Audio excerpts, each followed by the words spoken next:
Olá, olá! Sejam bem-vindos ao novo episódio do nosso podcast. Hoje iremos falar sobre obesidade e recebemos aqui dois convidados. Caio Henrique, um aluno que planeja cursar Educação Física e Nutrição. E também temos o profissional, Thiago. Olá, boa tarde. Boa tarde. Boa tarde, gente. Pode começar, Nela. Vamos começar. Thiago, Nossa Senhora, era pra você falar. Primeiro você fala boa tarde só. Boa tarde, Thiago. Boa tarde. Só isso. Aí vamos começar. Thiago, você do lado da experiência, a gente vai começar por você e a prática, depois vem você, tá, Caio? Thiago, você realmente, eu quero saber a sua opinião. Você acha que é realmente preocupante o aumento de casos de adolescentes e crianças com obesidade e com maus hábitos? Eu quero saber a sua opinião sobre isso. Bom, mais uma vez, obrigado pelo convite. É uma satisfação imensa estar aqui com vocês, né? Passando um pouquinho da nossa experiência da área de educação física e agora nutrição também, né? Que estou finalizando mais um curso complementando esse nicho de conhecimento da saúde. Bom, é muito grave mesmo. A obesidade hoje na infância e principalmente na adolescência, ela é uma das doenças, a obesidade é uma das doenças que mais matam, junto com as doenças cardiovasculares. Hoje em dia, os últimos estudos mostram para a gente que 8% das crianças sofrem de obesidade. 15% dos adolescentes até 17 anos sofrem de obesidade. E desses 15%, 8 em cada 10 passam para a fase adulta ainda obesos.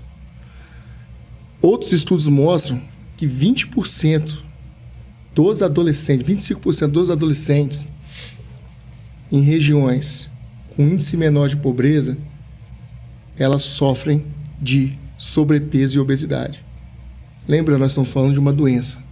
Obesidade é uma doença inflamatória que é o primeiro passo para outras doenças gravíssimas que levam cotidianamente à morte. Como o Iago realmente disse sobre a obesidade, mas temos uma compensação a isso sobre as academias lotadas, né?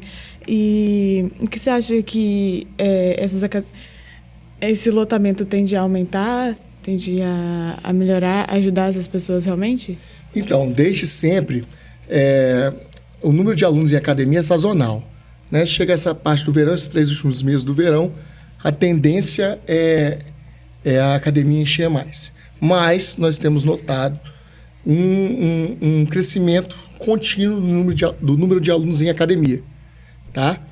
Nós estamos vendo uma fase agora, uma fase de conhecimento maior. E essa última década nossa, com acesso facilitado à internet e conteúdos voltados à saúde, nós estamos desmistificando a questão da academia só para a gente ficar forte. Só para ganho de massa magra. Só para bombadão, como diziam anteriormente. Hoje em dia, todos têm conhecimento na palma da mão aí. Isso é bom. Também é ruim. Tá? Eu posso citar porque eu também dou aula em alguns condomínios. Eu vejo muita gente que é o malhador de YouTube, de Instagram, que vai para lá repetir o que vê. Só que o treinamento ele é muito mais complexo que isso. Ele tem uma periodização, ele tem um momento de você crescer a carga, crescer volume, e tem um momento do descanso. Então, assim, é nítido o crescimento de alunos da academia, é nítido a questão do cuidado da saúde, mas também é crescente a desinformação prática, na execução prática da atividade física. Mas realmente eu venho notando um crescimento contínuo maior nas academias. Isso é bom. Isso é muito bom. Também tem esse mistério do pessoal achando que entrando em 3 meses na academia vai mudar ou vai ficar forte e tal. Eu acho que isso tem muita tendência por causa das mídias também. Assim como tem o lado bom, tem muito influenciador que influencia a entrar na academia do nada e, tipo, principalmente nesses últimos meses de verão para poder ficar bonito. Tem um professor meu que foi meu professor, ainda é personal, e ele já foi dono de academia e ele tem uma fala muito bacana. A academia, ela quer que você pague a anuidade, já viu o plano anual, que é muito mais barato que o mensal, exatamente para você não ir. A academia lucra com os alunos que não vão, não com os que estão lá. Entendeu? E boa parte não vão também, né? Exatamente. Pode falar, curiosidade. Umas curiosidades que a gente descobriu aqui é que 56% dos bebês com menos de 1 ano de idade bebem refrigerante na mamadeira. As mães dão. Então, tipo, acho que isso são hábitos e coisas De erradas. nascença mesmo, né? Tipo, tem muitas coisas. Tipo, assim como a pessoa pode ficar obesa de acordo com o decorrer da idade, eles também acabam nascendo assim, ou por hábitos também. Hábitos familiares que não melhoram a situação deles. Durante a gestação, inclusive. Sim.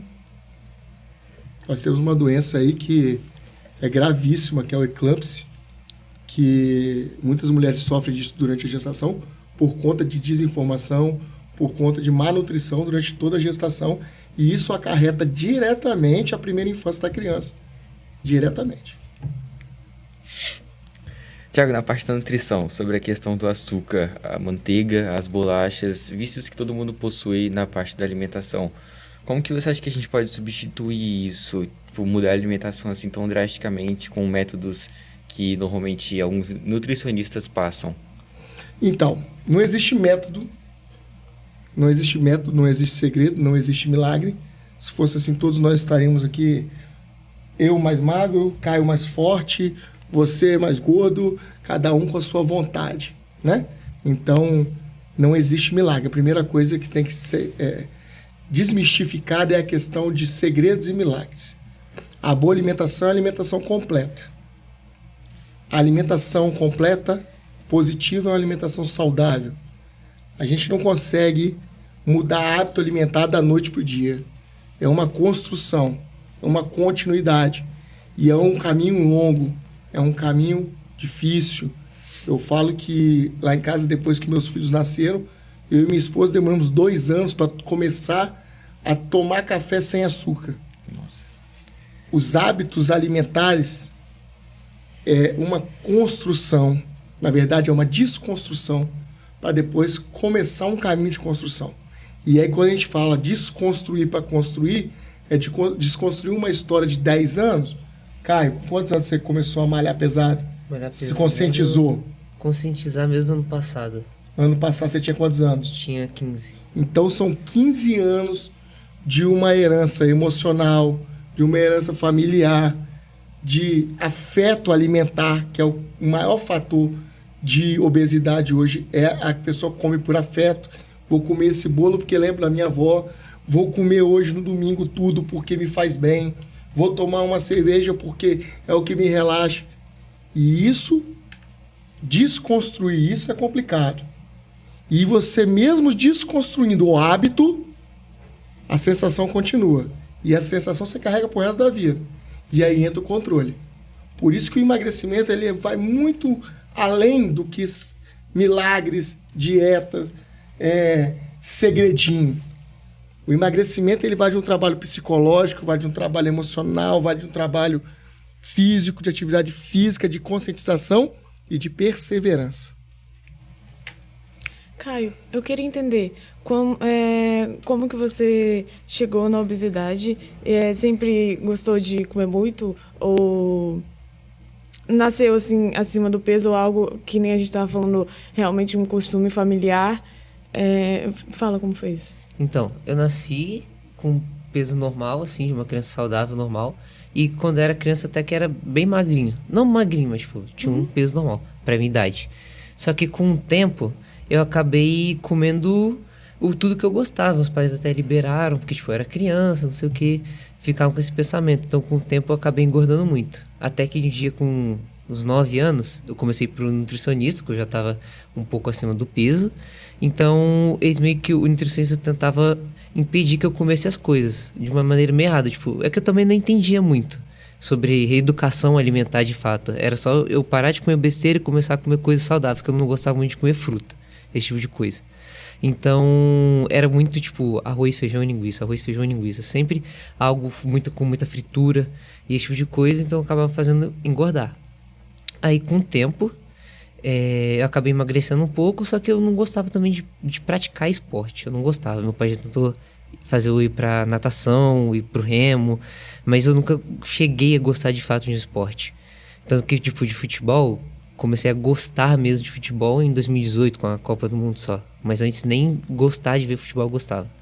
Então, aí chegou a pandemia, né? A pandemia me fez engordar tudo de novo, ainda pra pior. Cheguei a ficar com 110 quilos, com 14 anos de idade.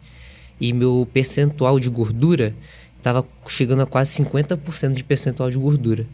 Então, a partir disso, eu vi que eu realmente estava com um problema. Precisava realmente emagrecer.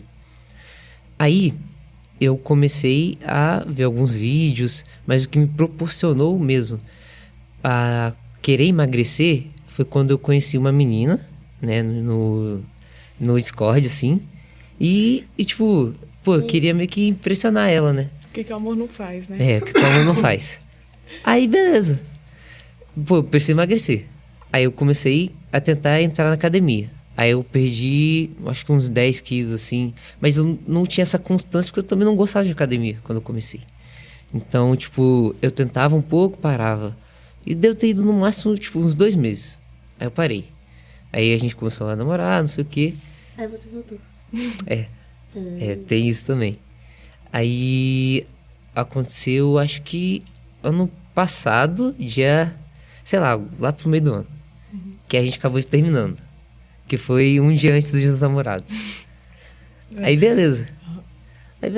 Pô, eu tinha também muito problema de ansiedade. Vai ressaltar isso, eu tinha muito problema de ansiedade. Aí fiquei meio ansioso, não sei saber o que fazer, tava muito triste. Eu decidi voltar pra academia, junto com meu amigo Pedro Paz e Nicolas também, Nicolas Rafael. Que a gente acabou indo pra academia e aí eu acabei pegando muito gosto, porque, tipo, quando tinha algum problema e eu não gostava muito de falar pras pessoas desse problema, não gostava muito de desabafar, eu descontava nos pesos, descontava no cardio, que eu ficava correndo por várias horas, ouvindo música. Isso me distraía. Então eu acabei criando gosto por isso. Aí eu pensei, pô, eu tô treinando, tô fazendo atividade física, só que eu preciso de comer bem. Então, antes de eu começar a consultar o nutricionista de novo, eu pensei, vou tentar fazer uma reeducação alimentar. Vou tentar cortar tudo que eu comi de porcaria e comer o básico, arroz, feijão, frango e salada. Ou tipo, ao invés de comer algum biscoito, alguma coisa que eu gosto, comer uma fruta. Muito ovo também. Então eu acabei só indo. E com o tempo eu acabei perdendo muito peso. Nesse muito peso, aí sim que eu fui consultar o nutricionista. Que aí ele me recomendou, me explicou. E assim eu fui entender a importância da nutrição junto com a musculação. Porque, tipo, não basta eu só treinar, sendo que eu não tenho uma alimentação adaptável pro meu treino. Que, tipo, eu não posso treinar só, sendo que meu corpo, meus músculos se constroem com a partir do que eu como. Aí, a partir disso que eu acabei emagrecendo e também conhecendo, assim. Eu posso fazer uma observação? É muito importante também aqui no podcast a gente colocar aqui um fato muito importante, que a minha geração, lá de 80, ela tinha, que era o culto ao corpo por si só. É importante a gente bater na tecla que a estética era uma consequência. Então, a gente não pode também utilizar a palavra emagrecer, ser gordo, ser magro, como a chave para nossa saúde. Então, a saúde é muito, muito claro que a tendência é o organismo responder de uma forma positiva, tá bom? Mas aí tem outros vários fatores aí que a gente pode conversar mais tarde.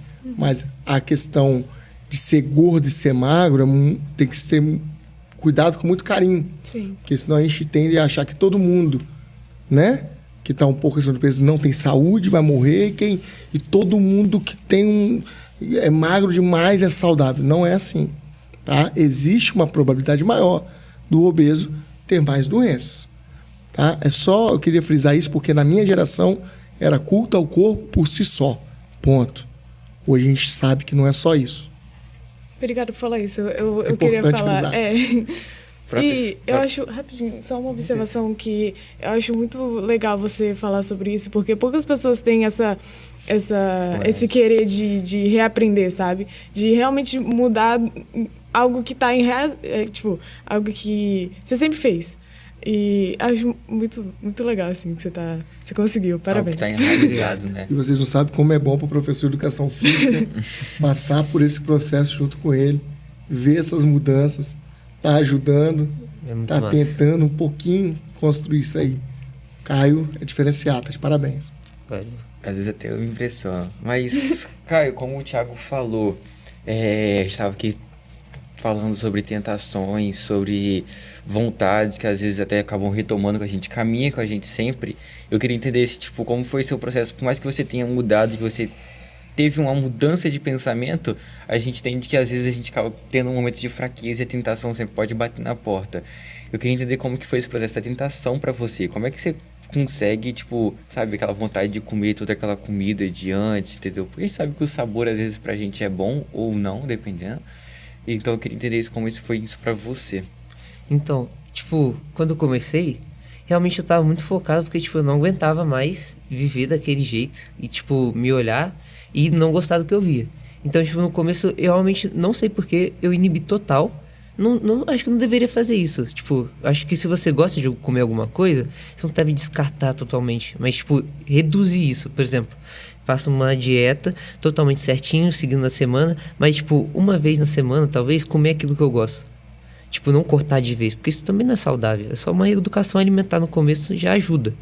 Só para o seu corpo aprender o que é saudável. Porque você tá com um paladar muito infantil. Se você come totalmente desregulado, coisas, porcarias. Mas... pra mim, pelo menos, não senti tanta falta assim no começo. Mas confesso que a partir dos meses, quando eu já estava tendo resultado, sempre dava vontade de comer, tipo, um hambúrguer, uma pizza, alguma coisa assim. Então, tipo, pelo menos uma vez por mês, 2 vezes por mês, eu acabava pedindo com o meu pai ali alguma coisa para comer, ou saía com meus amigos para comer alguma coisa. E era sempre isso, sempre controlando. E não faz mal, você sabe, né? Não faz mal. Faz bem, inclusive. Faz bem pra caramba. Você joga uma bomba energética aí num período de recuperação de uma semana puxada, sim, é fundamental para a semana que vem. Tava lendo alguns artigos que realmente foi comprovado que realmente funciona. Sim, que é muito bom. É um passo para trás para dar 5 para frente. Sim. Então, assim, controlado, vale a pena. Para que, tipo, o seu corpo meio que desacostume, né? Então, tipo, quando você vai comer algo muito... não mais acostumado à sua rotina, meio que... muito gorduroso, ele rejeita. Rejeita totalmente. Aí, tipo, eu aprendi isso, aí comecei a comer, então tá voltando normal. É isso aí. Eu tô com alergia danada, tá, gente? Desculpa. Vamos lá? Tá bom. A parte do... assim, você falou que começou a academia e tudo mais por causa de uma menina, mas você continuou Pode assim... saber o nome? Mas Tá bom. você que vai ouvir mesmo. Mas, tipo, o que... foi algo além disso, porque depois você continuou, né? Obviamente. Foi o que mudou, assim, seu pensamento, o que te fez a motivação. Você tava falando um pouco mais disso, mas elabore melhor a sua motivação realmente pra mudar sobre isso. Porque, tipo, o seu relacionamento acabou, né? Depois disso, então... Nossa. Se não... Desculpa, eu tô indireto. Mas, tipo, se a sua primeira motivação, não sei se eu posso dizer assim, foi o seu relacionamento, depois que acabou, certo? Não teria, tipo, aquela motivação pra você continuar. O que fez você querer continuar? Porque, tipo, tirando a parte do relacionamento, que eu tava muito triste, eu queria voltar pra academia, também tinha muito problema de ansiedade. Eu, tipo, não conseguia falar muito bem com as pessoas e eu tinha muito problema de ansiedade. E a academia meio que me ajudou a controlar isso. Quando eu ficava muito ansioso, a partir do momento que eu executava o exercício e sentia a carga e, tipo, tudo que você sente quando você treina foi algo muito diferenciado, que pegou muito em mim. E, tipo, eu acabei controlando muito a minha ansiedade e também eu acabei adquirindo muito apreço, né, que eu falei. Eu adquiri muito apreço com a academia no geral e como a academia pode mudar as pessoas, tanto o físico, não só o físico, transcendendo o físico, mentalmente falando. Sim. Como você pode amadurecer e conhecer novas pessoas. Eu conheci muita gente graças à academia. Eu fiz muita amizade na academia. Então, tudo isso em volta, o ambiente em si, me fez continuar e continuar até hoje. Hoje em dia, nunca que eu me canso e eu acho que eu não me vejo, sei lá, não treinando. Uhum. Nossa, mas você falou que você estava ansioso e foi pra academia. Eu faria algo completamente ao contrário. Tipo, lá é assustador pra mim. Você até começou a malhar, não começou? Eu acho que eu lembro uma coisa assim, que faz você um foi pra tempo, academia durante um tempo. Corta, mas foi... passando. Mas aí é um dos benefícios da academia, né? Não sei se vão falar lá na frente, mas o maior benefício hoje, comprovado cientificamente, que a musculação traz pro ser humano é a inibição da ansiedade. Ela corta esses conectores que geram ansiedade. Então, assim, é fundamental. Hoje, o melhor psicólogo do homem é a musculação. Comprovado cientificamente. É aquela frase, né? Que cansa o corpo e descansa a mente. É isso aí. Caraca, filosofou agora. Poético. Caraca, até me impressionou. É questão de tempo para se acostumar. Não é fácil, não. É difícil, é complicado. A gente que pratica, eu pratico há muitos anos. Agora mesmo estou passando por uma crise alérgica. Eu já estou 2 semanas sem malhar. Mas o corpo sente falta. E se você não forçar a voltar à parada, você fica parado o resto do tempo. Eu tinha minha questão de, tipo, eu comecei a treinar, mas eu parava sempre, tipo, eu treinei 2 meses, depois eu parei, depois eu voltei, aí eu parava.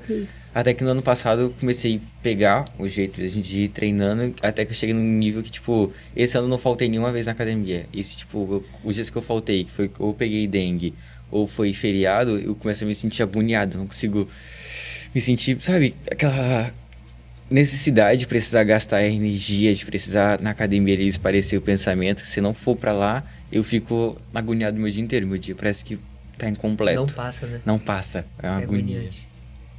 Eu acho também que é importante a gente fazer a atividade física, principalmente quando a gente não tá motivado. Porque quando a gente tá, né, animado, motivado, a gente vai querer ir, mas vai ter dias que a gente não vai estar também. E é nesses dias que a gente tem que ir pra academia e descansar a mente. O nome disso é consistência.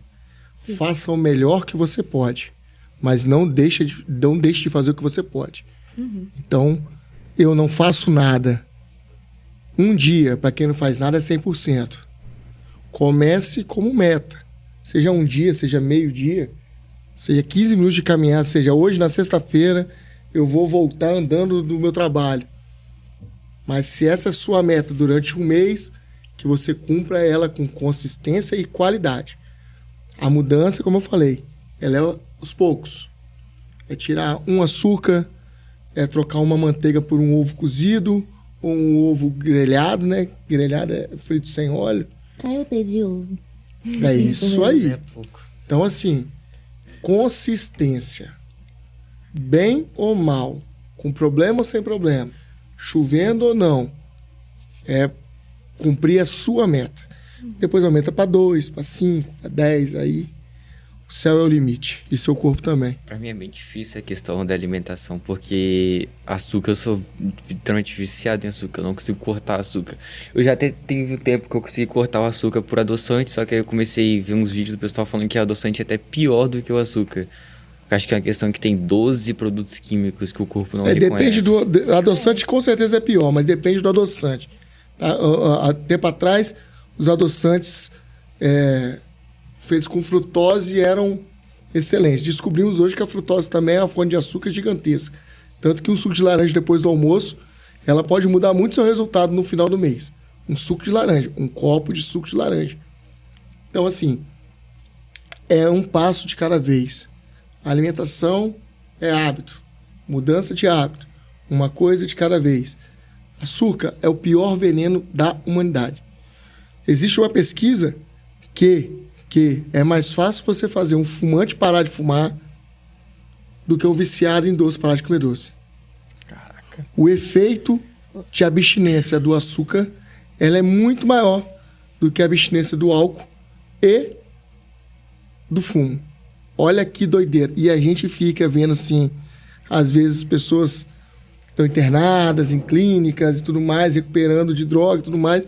Nossa, esse aí é difícil, tem que trabalhar muito, tem que ter muita perseverança.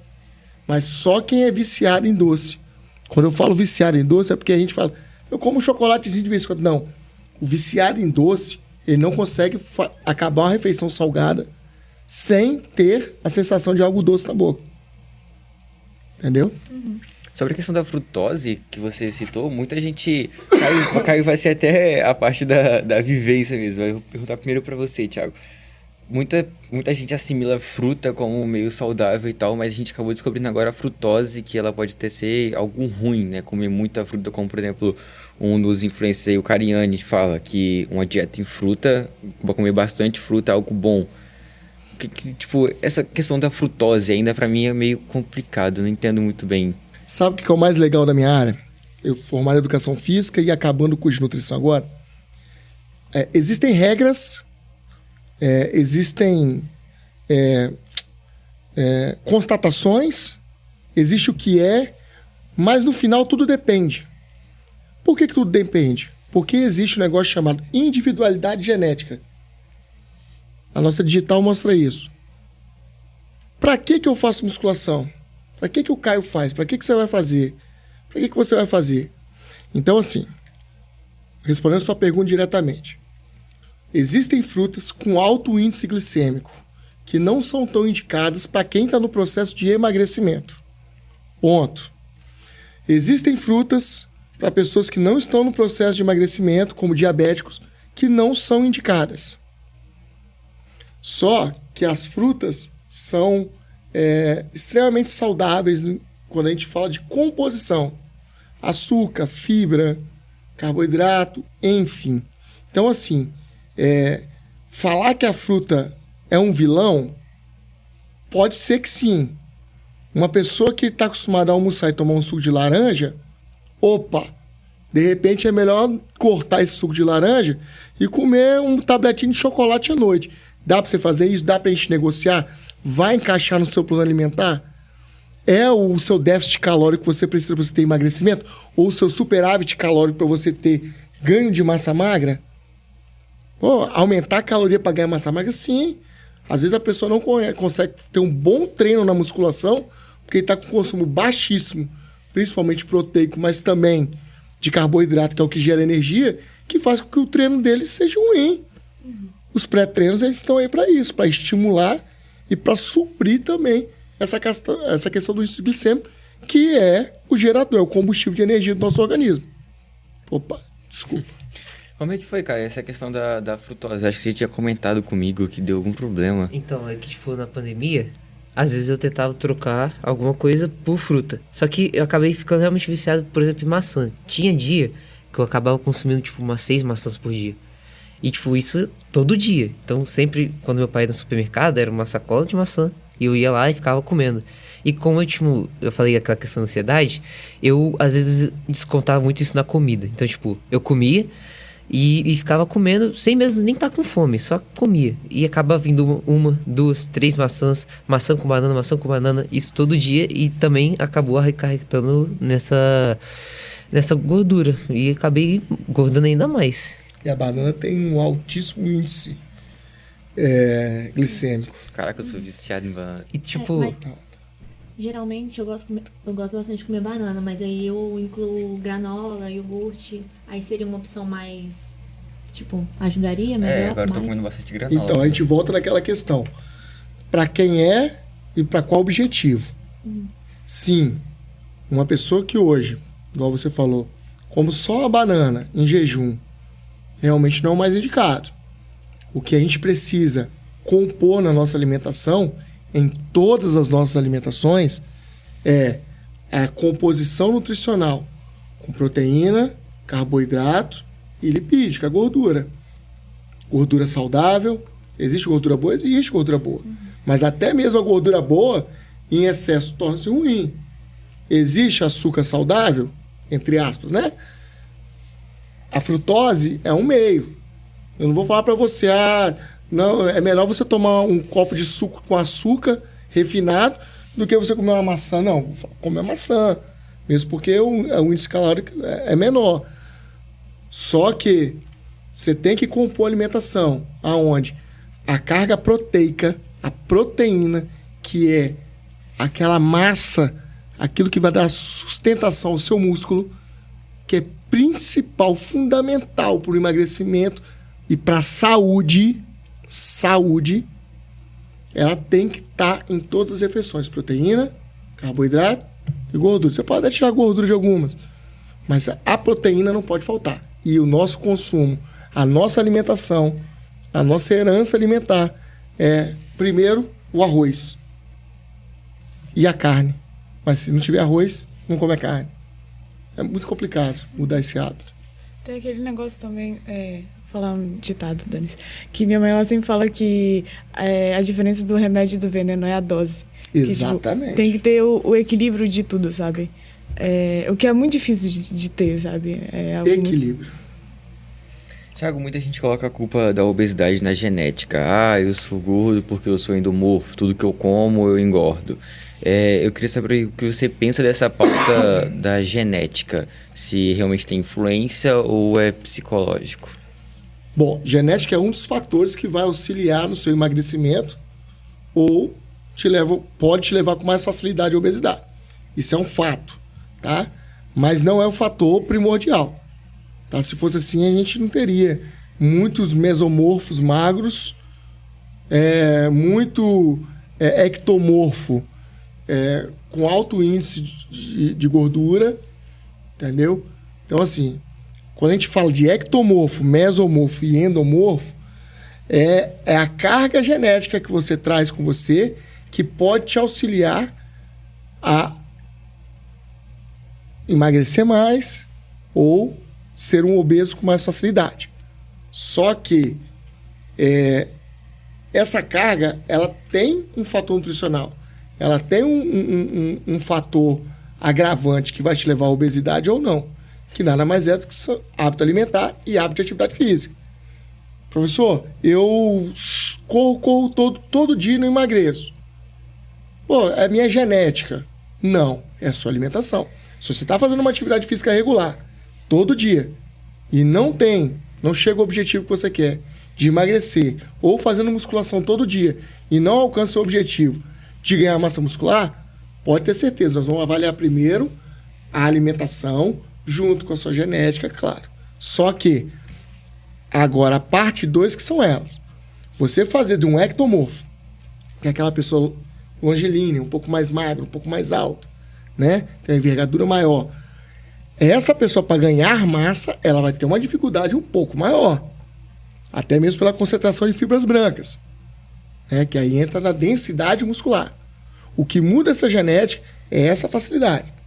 E aí a gente volta lá para o músculo, para a proteína. Porque a proteína é a base do ganho e da manutenção muscular. Quanto mais músculo, maior a sua taxa metabólica basal. Taxa metabólica basal é o que você gasta fazendo o que você faz. Dormindo, acordando, trabalhando. Então, quanto mais músculo, maior vai estar essa taxa metabólica basal. Mais energia você vai gastar sentado, trabalhando, estudando. Entenderam a relação? É um ciclo que a genética ela está diretamente ligada, mas ela não é fator preponderante. Ela pode sim ser ativada por outros fatores. Eu queria voltar a pergunta pro Caio, para você, da sua trajetória mesmo. As pessoas que você convivia, assim, te davam algum apoio sobre isso? Mudavam, tipo, alguns hábitos de casa, alguma coisa assim? Ou era só você e você? Então, meu pai, ele é formado em educação física também. Não sabia. E ele hoje em dia é professor de natação e já foi de remo praticamente pela vida toda. Já foi até atleta de remo.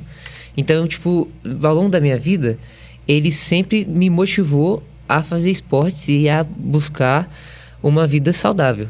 Só que, como eu já tinha dito, eu nunca fui muito de esporte, eu nunca gostei muito. Agora que eu tô adquirindo mais apreço, mas ao longo da minha vida eu nunca gostei muito. Às vezes correr, mas tipo, coisa de criança, normal. Mas, tipo, uma das pessoas também que me ajudou bastante foi meus próprios amigos, que, tipo, viram eu na pior fase e na melhor. Então, tipo, eles sempre me falavam, sempre me motivavam. Também o Juliano, meu amigo, que tinha a mesma coisa que eu, ele também era obeso e conseguiu emagrecer graças à academia e justamente aos meus amigos, que nos ajudaram a seguir essa vida nova, mas, tipo, principalmente que eu diria assim, é meu pai. Meu pai, ele realmente me ajudou praticamente em tudo. Inclusive, me motivou bastante pra ir pra academia, quando já tava esse ciclo aí de muita gente indo pra academia. E me ajudou, tipo, comprando as coisas de alimento. Às vezes ele comprava uma besteirinha ou outra, mas hoje já tô mais controlada nisso. Então, tipo, se ele come, eu deixo quieto, eu espero meu dia do lixo, assim, entre aspas. Mas, basicamente, é ele e meus amigos. Bom, quando eu fiz academia, eu ia com uma amiga também, porque aí a gente se dava motivação pra ir, realmente. Era a Luísa, não era? Era. Isso é muito importante, tá? Sim. Muito importante. Tem dia que você chega na academia, você tá desanimado. Então, até uma estratégia que eu descobri. Às vezes eu tô meio desanimado, meio cansado. Aí eu chego na academia e vejo aquele cara que eu tenho um pouco mais de intimidade. Até lá no meu condomínio, lá tem um Wagner. Gosta de falar, conversar. Eu falei assim, qual série você está fazendo? Eu estou fazendo peitoral. Teoricamente, no meu planejamento seria amanhã. Eu falei assim, vou trocar hoje, porque eu acho que ele vai me motivar. É um fator motivador, tá? Ajuda muito. Mas você tem que ter a consciência de que quando seu amigo tiver com dor de cabeça, você vai ter que ir sozinho. Comecei a academia, inclusive, com o Pedro Passi e o Nicolas, né? Juliano, a mesma coisa. Gente, obrigado por vocês terem vindo. Obrigado Tá pela bom. experiência de vocês. Foi isso. Obrigado a todo mundo por ouvir a gente até aqui. Sigam a gente nas nossas redes sociais e aqui embaixo. E também fala a opinião de vocês também sobre tudo que a gente falou. Obrigado por vocês virem compartilhar Valeu. a Obrigado história pelo de convite, vocês. Se tiverem que falar aí a rede social de vocês, o pessoal seguir qualquer coisa, a gente vai colocar na descrição também. Não, pode colocar que eu acho que esse é a minha. Segue lá, thiagocampanha.personalnutri. Eu quero agradecer vocês e dar os parabéns a vocês. Obrigada. Obrigado. Parabéns, eu me senti bem demais aqui com vocês. A gente podia ficar horas falando sobre isso. Nossa, É um tema muito. muito bacana. Teve que cortar, infelizmente. Mas Valeu. obrigada. Valeu, é Eu que isso. agradeço. Tchau, gente.